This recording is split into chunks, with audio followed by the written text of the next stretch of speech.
बच्चों नमस्कार। आज मैं बीएससी पार्ट 1 के पेपर 1 और उसके यूनिट 3 आपके सामने लेकर उपस्थित हुई हूँ। मैं डॉक्टर कविता शर्मा, शासकीय कला एवं वाणिज्य कन्या महाविद्यालय देवेंद्र नगर रायपुर से आपके सामने एक नए लेक्चर के साथ पुनः उपस्थित हुई हूँ। बीएससी पार्ट 1 का जो ये पेपर 1 है और इसका 3rd यूनिट ये पूर्णतः फंजाई के बारे में हमको इसकी स्टडी करनी है और इसमें स्टडी करनी है। और जैसा कि आप जानते हैं कि जो फंजाई है वो चूंकि उनमें क्लोरोफिल का अभाव होता है और इसलिए वो एल्गी से थोड़ा सा डिफर करते हैं, क्योंकि एल्गी में क्लोरोफिल पाया जाता है तो वो अपना भोजन स्वयं बना लेते हैं।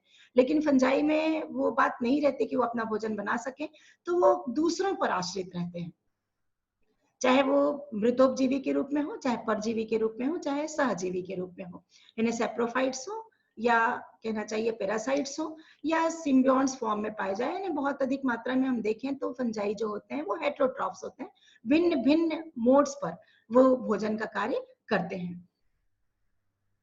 इसी फंजाई को यदि हम क्लासिफाई करें तो बहुत सारी क्लासेस हैं इसकी। जैसे मान लीजिए कुछ जो आपके कोर्स में है, फाइकोमाइसिटीज है, जाइगोमाइसिटीज है, एस्कोमाइसिटीज, बेसिडियोमाइसिटीज, ड्यूट्रोमाइसिटीज, तो उसी की एक क्लास है एस्कोमाइसिटीज। और इस एस्कोमाइसिटीज का एक मेंबर आज मैं आपके सामने लेकर उपस्थित हुई हूँ आपको समझाने के लिए, और उसका नाम है एस्परजिलस। जैसा मैंने पहले भी कहा कि फंजाई जो हैं वो भिन्न भिन्न मोड पर न्यूट्रिशन के लिए आश्रित रहते हैं। उनके यदि हम एस्परजिलस को देखें तो ये सेप्रोफाइट्स भी होते हैं और साथ ही साथ हेटेरोट्रॉप्स भी होते हैं। एस्परजिलस की बहुत सारी वेराइटीज हैं, बहुत सारी स्पीशीज हैं जो भारत में भी पाई जाती हैं और विश्व भर में पाई जाती है। एस्परजिलस फ्यूमिगेटस है, Aspergillus Niger, Aspergillus फ्लेवस, Aspergillus oryzae, ऐसे ढेर सारी वेराइटीज होती हैं जिनको आज तक के रिकॉर्ड किया गया है। और इसमें कुछ फ्लेवस है या फ्यूमिगेट्स है, ये नाइगर है, कुछ ऐसी स्पीशीज हैं जो पैरासाइट के फॉर्म में भी होती हैं और ये एस्परजिलोसिस नाम की एक डिसीज, एक बीमारी भी फैलाते हैं।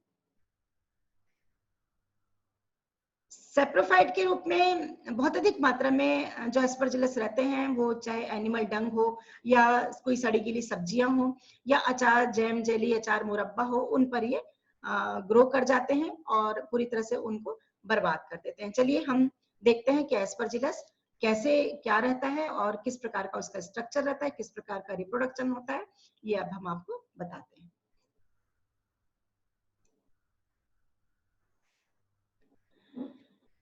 देखिए आपके सामने एक मॉडल सा आया है, मैं आपको थोड़ा सा क्लियर कर दूं। हाँ, ये देखिए ये एक मॉडल है किसी का बनाया हुआ, और कैसे इसमें ये एस्परजिलस आपको दिखाई दे रहे हैं। ये क्या पार्ट है, कैसा होता है, ये अब हम आपको आगे समझेंगे तो आपको ये समझ में आ जाएगा। मैंने जैसे बताया कि ये फंजाई है, एल्गी नहीं है, ब्रायोफाइटा नहीं है, टेरिडोफाइटा नहीं है, तो ये क्या है, फंजाई। फंजाई का ये एस्कोमाइसिटीज या एस्कोमाइकोटा के अंतर्गत ही आता है और यूरोशियल्स ऑर्डर है इसका, और ये एस्परजिलस के नाम से इसको हम जानते हैं। एस्परजिलस प्लूरल फॉर्म में इसको एस्परजिलाई भी कह सकते हैं। और जैसे पहले भी मैं बताई कि बहुत अधिक मात्रा में इसकी स्पीशीज हमको दिखाई देती है।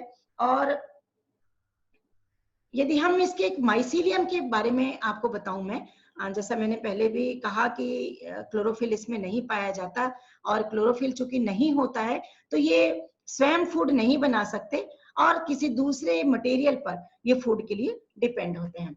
एस्परजिलस की जो प्लांट बॉडी है ये एक माइसीलियम की बनी होती है, और माइसीलियम में बहुत अधिक जो हाइफी रहते हैं वो हाईलाइन होते हैं, यानी कलरलेस होते हैं, सेप्टेट होते हैं, यानी बीच बीच में पार्टीशन पाया जाता है, और इसमें बहुत न्यूक्लियाई पाए जाते हैं। मतलब हम ये कह सकते हैं कि सेप्टेट होता है, मल्टी न्यूक्लिएट होते हैं ये, और इसमें साइटोप्लाज्म और ऑयल के ड्रॉपलेट्स, साइटोप्लाज्म में ऑयल के ड्रॉपलेट्स पाए जाते हैं।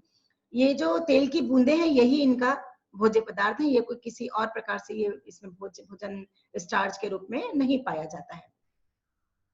इसके अलावा माइटोकॉन्ड्रिया है या एंडोप्लाज्मिक रेटिकुलम है और राइबोसोम है, ये भी इसमें पाए जाते हैं। चूंकि मल्टी सेलुलर होते हैं और माइसीलियम इसमें होमोकैरियोटिक भी पाए जाते हैं और हेट्रोकैरियोटिक भी पाए जाते हैं। होमोकैरियोटिक हम उसको बोलेंगे जो दो माइसीलियम है वो एक जैसे कैरियन वाले हैं, तो होमोकैरियोटिक। हेट्रोकैरियोटिक हम उसको बोलेंगे जो कि प्लस स्ट्रेन के हो या माइनस स्ट्रेन के हो, मतलब अलग अलग प्रभेद के यदि दो माइसीलियम है तो वो कहलाएंगे हेट्रोट्राइकस। यदि हम देखें कि किस प्रकार का जो माइसीलियम है वो किस प्रकार से आगे और इसका स्ट्रक्चर बनता है और किस प्रकार से देखे जाते हैं, तो जो इनकी हाइफी हैं ये वेजिटेटिवली भी डेवलप होती हैं और साथ ही साथ रिप्रोडक्टिव भी होती हैं। जो वेजिटेटिव हाइफी हैं वो क्या करती हैं, केवल न्यूट्रिएंट्स को एब्जॉर्ब करने का कार्य करती हैं, और जो रिप्रोडक्टिव हाइफी होती हैं ये स्पोर्स प्रोड्यूस करती हैं और नए हाइफी का निर्माण होता है इनके द्वारा।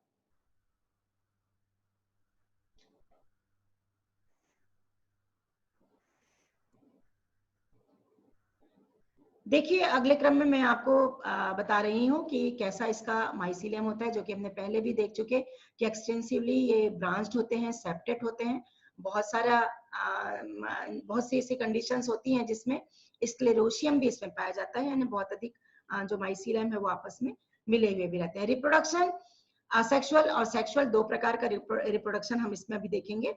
तो असेक्सुअल रिप्रोडक्शन जो दिखाई दे रहा है ये कोई भी फंजाई हो, यदि वो फ्रेगमेंट्स की यानी माइसीलियम जो उसके हैं वो धागे के नुमा होते हैं या तंतु नुमा होते हैं या फिलामेंटस होते हैं, तो कोई भी फिलामेंटस फॉर्म यदि होता है तो एक से दो भागों में, दो से चार भागों में से टूट सकता है।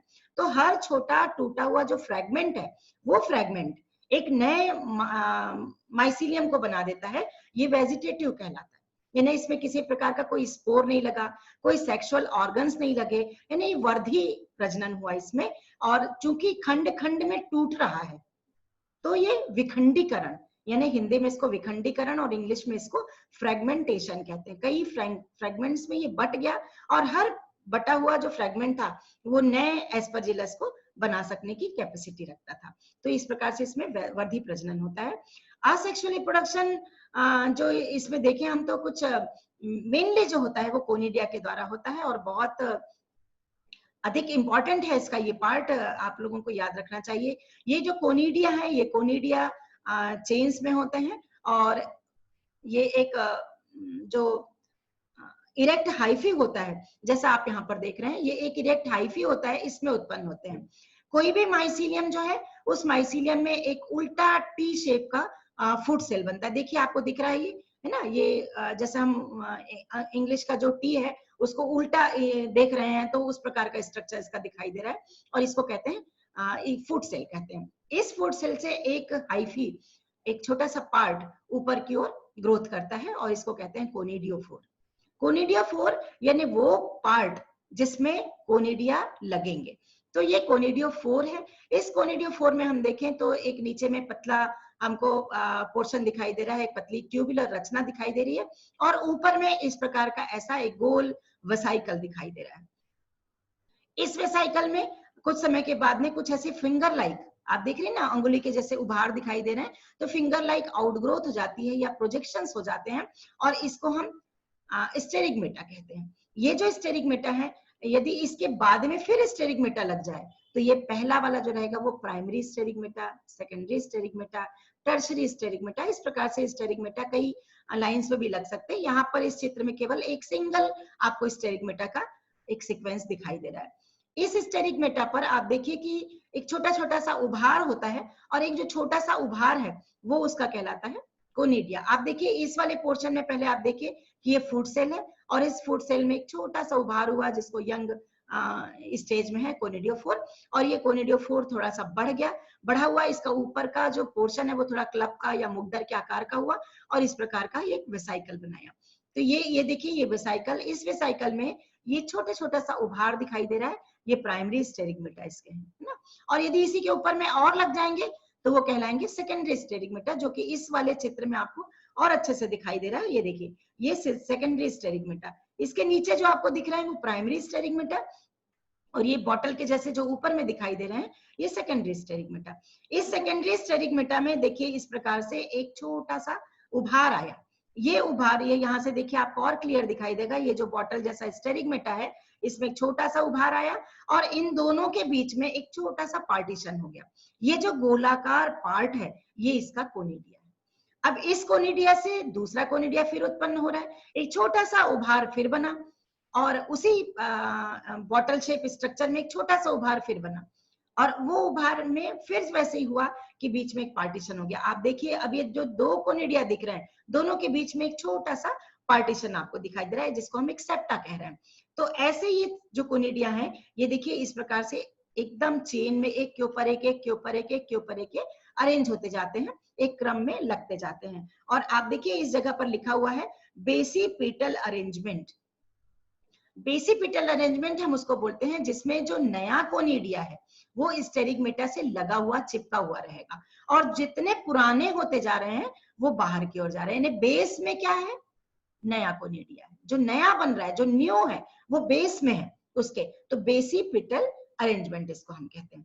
तो इस प्रकार से ये जो कोनिडिया आपको दिखाई दे रहे हैं, ये वेसाइकल में जो स्टेरिगमेटा है, उस स्टेरिगमेटा में एक चेन के रूप में आपको कोनिडिया दिखाई दे रहा है। और ये बहुत सारे कोनिडिया जो एक के ऊपर एक के ऊपर एक के ऊपर जो व्यवस्थित हो चुके हैं, जो अरेंज्ड हो चुके हैं, ये सब बेसिपिटल मैनर में या बेसिपिटल अरेंजमेंट में अरेंज है।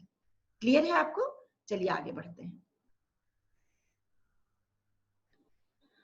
अब हम देखेंगे कि इसमें सेक्सुअल रिप्रोडक्शन कैसे होता है। आपने देखा जो कोनिडिया बने, वो कोनिडिया बेसिपिटल अरेंजमेंट में थे, और कोनिडिया जब उनके बीच की पार्टीशन जब थोड़ा सा टूट जाएगा तो वो कोनिडिया बिखर जाएंगे, और जो भी उनको फेवरेबल कंडीशन मिलेगी, जो फेवरेबल जगह मिलेगी, उस जगह पर वो जाकर के जर्मिनेट हो जाएंगे और एक नए माइसिलियम को बनाएंगे। जैसा मैंने कहा कि सैप्रोफिटिक होते हैं, तो मोस्टली वो किसी भी सड़ी गली सब्जियों पर या कोई ऐसा जैमजली अचार मुरब्बा है उसके उस पर, या कोई मॉइस्ट वाला कोई ऐसी जगह जैसे डबल रोटी जिसको हम ब्रेड बोलते हैं, उस पर यदि हल्का सा मॉइस्ट रह जाए तो वो कोनिडिया यदि उस पर भी गिर जाएंगे तो वहां पर भी वो बहुत अधिक मात्रा में एक ब्लैक मोल्ड के रूप में या डिफरेंट कलर्स, इसका ग्रीन कलर भी होता है, येलो कलर के भी होते हैं, रेड कलर के भी होते हैं, ऐसे बहुत सारे कलर्ड होते हैं, कलर्स होते हैं जिनके स्पीशीज के अनुसार ये वैसे कलर के दिखाई देते हैं।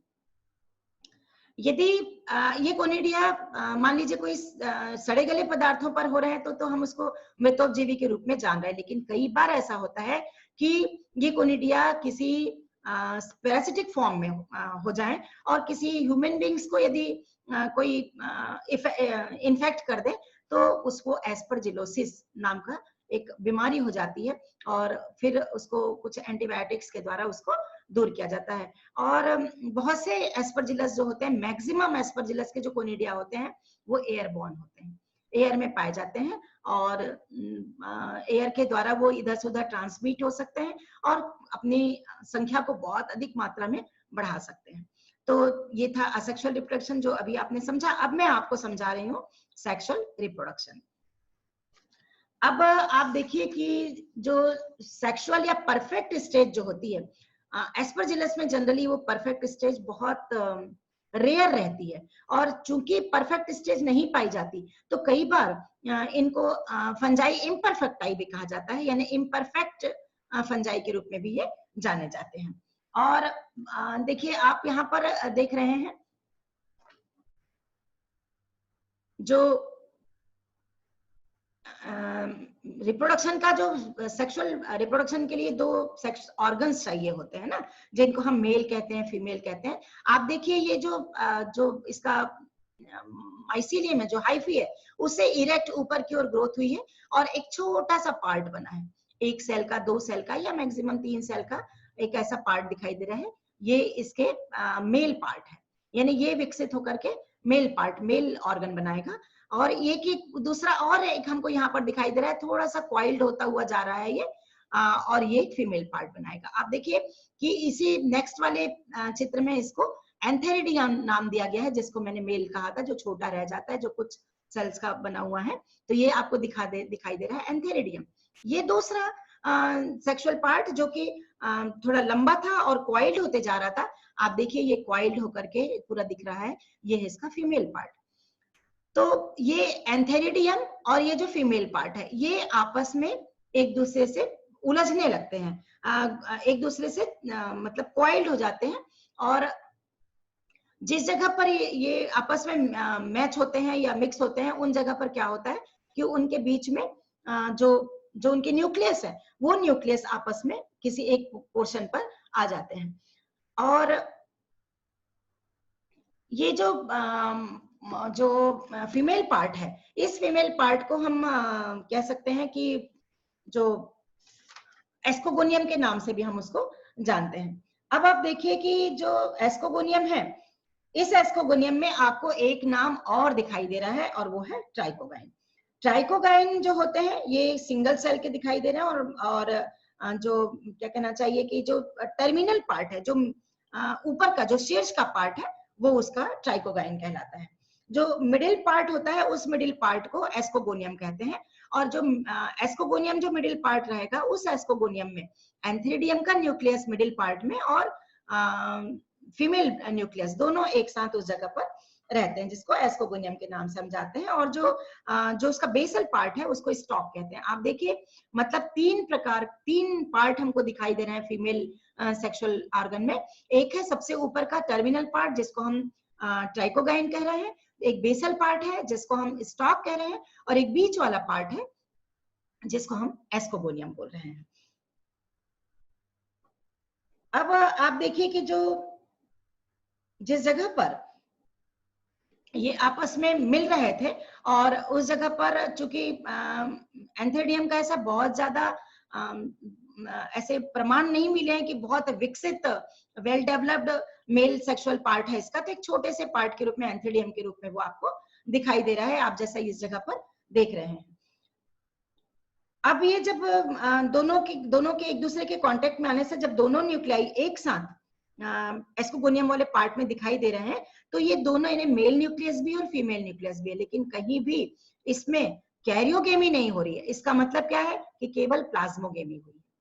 प्लाज्मोगेमी मतलब दो जो पोर्शंस हैं, दो जो सेल हैं, उनके अंदर का साइटोप्लाज्म केवल आपस में मिक्स हो गया है। कैरियोगेमी हम किसको बोलते हैं? कैरियो यानी कैरियन, कैरियन यानी न्यूक्लियस। जब दो न्यूक्लियस के बीच में फ्यूजन होगा तो वो कहलाएगा कैरियोगेमी। लेकिन अभी दो न्यूक्लियस के बीच में फ्यूजन नहीं हुआ, क्या हुआ? केवल प्लाज्मोगेमी हुई, यानी दोनों के साइटोप्लाज्म आपस में मिल गए और दोनों न्यूक्लियस एक साथ है।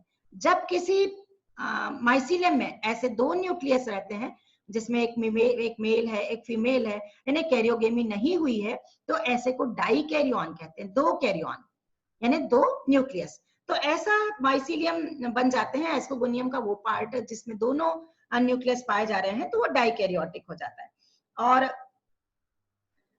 ये डाइकैरियोटिक जो न्यूक्लियस है, ये फिर जब डिवीजन होगा, मियोसिस करेंगे, और मियोसिस करने के बाद में फिर इसमें जो होंगे वो 4 स्पोर्स बनेंगे, जिसमें जो मियोस मतलब हेप्लॉइड टाइप के स्पोर्स रहेंगे। और इस दौरान इसके आसपास आप देखिए कि बहुत से कुछ स्टेराइल हाइफी भी आपको दिखाई दे रहा है, देखिए यहाँ पर है ना, तो कुछ स्टेराइल हाइफी भी चारों ओर से उसको घेरने लगते हैं। एस्कोमाइसिटीज की एक क्लास की एक विशेषता होती है कि इसमें फ्रूटिंग बॉडी बनती है। अब ये फ्रूटिंग बॉडी मतलब क्या स्टेराइल हाइफी और फर्टाइल हाइफी दोनों मिलकर के फ्रूटिंग बॉडी बना रहे हैं। और इसमें आप देखिए फर्टाइल यानी कौन सा पार्ट, जो जिसमें एस्कोगोनियम था, ट्राइकोगाइन था या एंथेरिडियम था, वो सब उसका वो वाला पार्ट हुआ जो कि रिप्रोड्यूस हो सक रहा है। और स्टेराइल हम उसको बोलेंगे जिसमें रिप्रोडक्शन की कैपेसिटी नहीं है ना, मतलब कुछ इस प्रकार की प्रोसेस उसमें नहीं होगी कि कोई नया कोनिडिया बन रहा है, कि कोई नया जाइगोट बन रहा है, कि कोई नया किसी प्रकार का कोई मियोसिस की प्रोसेस हो रही है, तो वो कहलाएंगे स्टेराइल। यानी एक होता है फर्टाइल और दूसरा होता है स्टेराइल। तो फर्टाइल यानी जिसमें फर्टिलिटी यानी जिसमें रिप्रोड्यूस होने की कैपेसिटी, जो रिप्रोड्यूस या रिप्रोडक्शन की प्रोसेस कर सकता है, और दूसरा होता है स्टेराइल। तो ऐसे बहुत से स्टेराइल हाइफी इसको चारों ओर से घेर लेते हैं, किसको? वो फर्टाइल पोर्शन को। तो आप देखिए कि चारों ओर से घेर करके क्या बना रहे हैं? एक इस प्रकार का फ्रूटिंग बॉडी बना रहे हैं। ये देखिए आपको दिख रहा है फ्रूटिंग बॉडी। यहाँ इस फ्रूटिंग बॉडी को एस्कोथीसियम बोलते हैं, है ना। सॉरी, यहाँ पर ये जो दिखाई दे रहा है आप देखिए, ये पोर्शन है क्लिस्टोथीसियम। एस्कोमाइसिटीज में एस्कोथीसियम, पेरीथीसियम और क्लिस्टोथीसियम कुछ इस प्रकार की फ्रूटिंग बॉडी होती है, जिसमें एस्परजिलस में क्लिस्टोथीसियम होता है, न्यूरोस्पोरा में पेरीथीसियम होता है और पेजाइजा में एस्कोथीसियम पाया जाता है। तो हमको यहाँ पर जो दिखाई दे रही है फ्रूटिंग बॉडी वो क्या है, क्लिस्टोथीसियम है। इस क्लिस्टोथीसियम का आउटर पार्ट आप देखिए, ये दिख रहा है इसका पेरिडियम। पेरिडियम जो है सेल्स की रचना है जो उसको प्रोटेक्ट करके रख रही है, थोड़ा हार्ड भी हो जाती है और पूरे क्लिस्टोथीसियम को प्रोटेक्ट करके रखते हैं अंदर के पोर्शंस को, है ना। और अब इस दौरान जो अंदर में एस्कोजिनस हाइफा जो था, जो जिसको एस्कोगोनियम हम बोल रहे थे, ये एस्कोगोनियम जो है एस्कोजिनस हाइफी में कन्वर्ट हो जाते हैं। और एस्कोजिनस हाइफी में क्या होता है कि एक हल्का सा क्रोजियर, एक हुकनुमा स्ट्रक्चर बनती है और उसका जैसा ट्राइकोगाइन है, एस्कस मदर सेल है और स्टॉक है। तो एस्कस मदर सेल जो होता है, उस एस्कस मदर सेल में वो चूंकि मदर सेल यानी वो क्या करेगा, वहां मियोसिस होगी और वहां पर डॉटर सेल्स बनेंगे, है ना। तो यहाँ डॉटर सेल्स ना बोल करके उसको एस्कोस्पोर बोलते हैं। और एस्कस मदर सेल जब मियोसिस होती है तो वो बढ़ करके एक बन जाता है, एस्कस का रूप ले लेता है। ये देखिए, ये एस्कस, इस एस्कस के अंदर में वो जो डाइकैरियोटिक न्यूक्लियस यानी दो न्यूक्लियाई थे, वो दोनों न्यूक्लियाई आपस में फ्यूज हुए। फ्यूज होने के बाद बहुत जल्दी तुरंत ही उसमें मियोसिस हुई और दो बार होने से क्या हुआ, एक मियोसिस में 4 हैप्लॉइड स्पोर्स बनते हैं। यहाँ पर 2 बार हुआ तो 4 से वो 8 स्पोर्स बन गए। और एस्कोमाइसिटीज की एक और स्पेशलिटी है कि यहाँ पर एस्कस का फॉर्मेशन होता है और हर एस्कोस्पोर एस्कस में 8, कितने, 8 यानी 8, 1 2 3 4 5 6 7 8, कितने हुए, 8 एस्कोस्पोर्स बनते हैं। तो ये इसकी स्पेशलिटी है। तो ये इस प्रकार के एस्कस में क्या बन गए, बहुत सारे एस्कोस्पोर्स बन गए। ये देखिए, ये एस्कोस्पोर है इसके, और ये देखिए कुछ इस प्रकार की इसकी एग्जाइन दिख रही है जो कि अनफेवरेबल कंडीशन में भी इसको जिंदा रख सके, इसको सरवाइव करने दे। तो कुछ थोड़ी सी एग्जाइन इसकी दिखाई दे रही है और ये अंदर का उसका पोर्शन है एंटाइन। जब एग्जाइन रप्चर होगी तो अंदर से जो एस्कोस्पोर्स हैं, ये स्पोर्स बाहर निकलेंगे और जब इनको फेवरेबल इनका पार्ट दिखाई देगा, फेवरेबल कंडीशन दिखाई देगी और फेवरेबल इनका मतलब कहना चाहिए, यदि पैरासाइट में तो फेवरेबल होस्ट दिखाई देगा और यदि सेप्रोफाइट्स हैं तो वो फेवरेबल पार्ट दिखाई देगा जहां इनको ग्रो करना है। तो ये माइसीलियम के रूप में फिर से ग्रो होते हैं और फिर ब्लैक मोल्ड या ग्रीन कलर के स्पीशीज के अनुसार डिफरेंट कलर्स के ये दिखाई देते हैं। तो आपको ध्यान रखने लायक जो बातें दिखाई दे रही है, इस में एस्कोगोनियम होता है, एंथेरिडियम होता है यानी मेल पार्ट और फीमेल पार्ट, प्लाज्मोगेमी होती है मतलब दोनों के केवल साइटोप्लाज्म आपस में फ्यूज होते हैं और किसी एक पोर्शन पे दोनों न्यूक्लियाई पाए जाते हैं। फिर वो एस्कोकार्प बनता है जिसको हम यहाँ पर क्या बोल रहे हैं, क्लिस्टोथीसियम के नाम से। और ये क्लिस्टोथीसियम में अभी आपने देखा कि किस प्रकार से ये बहुत सारे एसाई हैं, इन्हें एस्कस का प्लूरल फॉर्म। तो बहुत सारे एसाई हैं और बहुत सारे, हर एस्कस में 8 एस्कोस्पोर्स हैं, तो बहुत सारे एस्कोस्पोर्स उसमें पाए जा रहे हैं। तो इस प्रकार से आपको ये सेक्सुअल रिप्रोडक्शन इसकी समझ में आई होगी। देखिए, ये मैं आपको दिखा रही हूँ कि इसका लाइफ साइकिल कैसी है। आप देखिए, ये है एस्परजिलस का माइसीलियम। अब एक ये सर्किल आपको दिख रहा है और एक इस प्रकार का आपको दिखाई दे रहा है साइकिल। तो ये जो सर्किल या साइकिल दिख रही है, ये क्या हुई इसकी असेक्सुअल रिप्रोडक्शन। किसके द्वारा हो रहा है, जैसा मैंने आपको बताया था, कोनिडिया के द्वारा। ये कोनिडिया किस पे लग रहे हैं, कोनिडियो 4 पर। तो मैं जल्दी से रिवाइज कर रही हूँ, आप लोग रिवीजन के रूप में देखिए कि एस्परजिलस के जो माइसीलियम होते हैं ये हाईलाइन होते हैं और सेप्टेट होते हैं, मल्टीन्यूक्लिएट होते हैं। इस पर इरेक्ट पोर्शन पर एक छोटा सा हाइफा निकलता है और वो बढ़ करके एक ट्यूबुलर फॉर्म में होता है जिसको कोनिडियो 4 कहते हैं। और कोनिडियो 4 जिसमें बन रहे हैं वो उल्टी टी शेप की आकृति रहती है जिसको फुट सेल कहते हैं। इस कोनिडियो 4 में ऊपर का पोर्शन जो वेसाइकल के रूप में होता है, एक फूला हुआ भाग रहता है, उसमें बहुत सारे कोनिडिया लगते हैं। लेकिन ये कोनिडिया डायरेक्ट नहीं लगते हैं, उसमें एक फिंगर लाइक आउटग्रोथ होती है जिसको स्टेरिगमेटा कहते हैं, और उस स्टेरिगमेटा में ये कोनिडिया जो है ये चेन के रूप में रहते हैं। आपको याद होगा मैंने बताया था किस फॉर्म में रहते हैं वो, बेसिपिटल अरेंजमेंट में, यानी नए वाले कोनिडिया बेस की ओर और पुराने वाले कोनिडिया जो है वो बाहर की ओर होते हैं। और फिर ये कोनिडिया एयर में बाहर निकलते हैं और इस प्रकार से जर्मिनेट होते हैं अपनी फेवरेबल कंडीशन में, और फिर से एस्परजिलस का माइसिलियम बनाते हैं। मतलब क्या हुआ, रीप्रोड्यूस हुआ। री यानी फिर से, यानी यहां से ये शुरू हुआ था और फिर से क्या बनाया उसने, वही चीज बनाया। तो ऐसे को हम बोलते हैं रिप्रोडक्शन। दूसरा इसका रिप्रोडक्शन है वो क्या है, सेक्सुअल रिप्रोडक्शन। देखिए ये एंथेरिडियम और एस्कोगोनियम, यानी एक मेल सेक्सुअल ऑर्गन और दूसरा फीमेल सेक्सुअल ऑर्गन बना। इसमें सिंपल क्या हुआ, प्लाज्मोगेमी हुई। प्लाज्मोगेमी में एक मेल न्यूक्लियस था और एक फीमेल न्यूक्लियस था, दोनों एक साथ है, यानी क्या बनाया, एक डाइकैरियोटिक स्टेज बनाया। पहले जहां जहां पर ये एन लिखा हुआ है, आप देखिए एन यानी क्रोमोसोम का नंबर, यानी कितना है, आधा है, तो क्या कहलाएगा वो, हैप्लोफेज कहलाएगा। जब ये दोनों न्यूक्लियस एक साथ हो गए तो ये क्या कह रहे हैं, ये केवल साथ में है, मतलब क्या है, डाइकैरियोटिक स्थिति है। डाइकैरियोटिक है मतलब इसमें कहीं भी कैरियोगेमी नहीं हो रही। मैं बार बार आपको बता रही हूँ, इन दोनों वर्ड को बहुत ध्यान में रख लो, प्लाज्मोगेमी और कैरियोगेमी। तो यहाँ पर केवल प्लाज्मोगेमी हुई, और प्लाज्मोगेमी के बाद इनका पेयरिंग हुई दोनों न्यूक्लियाई की, और एक एस्कोगोनियम में हुए, एस्कोगोनियम में एस्कोजिनस हाइफी बना, जो कि कैसा है, डाइकैरियोटिक है।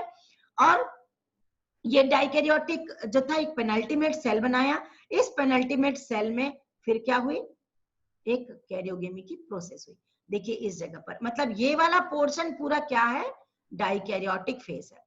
अब ये कैरियोगेमी हुई मतलब क्या हुए, दोनों कैरियन आपस में मिल गए और क्या बना, एक एस्कस था, इस एस्कस में ये दोनों आपस में मिल गए और क्या बना रहे हैं, यंग एक एस्कोकार्प बनाए। और यहाँ पर मियोसिस हुई, मियोसिस होने से फिर क्या बना, एक फ्रूटिंग बॉडी बनी। फ्रूटिंग बॉडी का नाम क्या था इसमें, क्लिस्ट्रोथीसियम। उसमें एस्कस लगे, एस्कस में एस्कोस्पोर्स, ये स्पोर्स बाहर निकले, जर्मिनेट हुए और क्या बनाए, एस्परजिलस का माइसीलियम। इसका मतलब क्या हुआ कि रिप्रोडक्शन हुआ, फिर से बना। फिर से कैसे बना, लेकिन दो सेक्सुअल ऑर्गन्स के साथ में, इन दोनों के द्वारा, मतलब एक मेल था और दूसरा फीमेल था, मतलब क्या हुए, वो सेक्सुअल रिप्रोडक्शन हुआ। इस सेक्सुअल रिप्रोडक्शन की तीन खास बात मैं आपको बता दूं, तीन फेज हमको दिखाई दे रहे हैं, जिसमें सब हैप्लॉइड पोर्शन है वो कहलाता है इसका हैप्लोफेज। जिसमें केवल दो न्यूक्लियस हैं वो कहलाएगा इसका डाइकैरियोटिक फेज। और जिसमें कैरियोगेमी हो गई है, कैरियोगेमी के बाद वाला पोर्शन ये पूरा फिर से क्या बन गया है, हैप्लोफेज। मतलब हैप्लोफेज, डिप्लोफेज और डाइकैरियोटिक फेज। डाइकैरियोटिक फेज मतलब दो न्यूक्लियाई का पाया जाना, हैप्लोफेज मतलब एक न्यूक्लियस का पाया जाना, और डिप्लोफेज मतलब दोनों न्यूक्लियाई का आपस में फ्यूज हो जाना और फ्यूज होकर के एक डिप्लॉयड न्यूक्लियस बनाना, इसलिए वो पोर्शन कहलाता है डिप्लोफेज। तो मेरे ख्याल से बच्चों मैंने बहुत डिटेल में आपको समझा दिया है कि एस्परजिलस क्या होता है, कैसे होता है, माइसिलियम कैसा होता है, कैसे पोषण होता है और कैसे उसमें रिप्रोडक्शन होता है।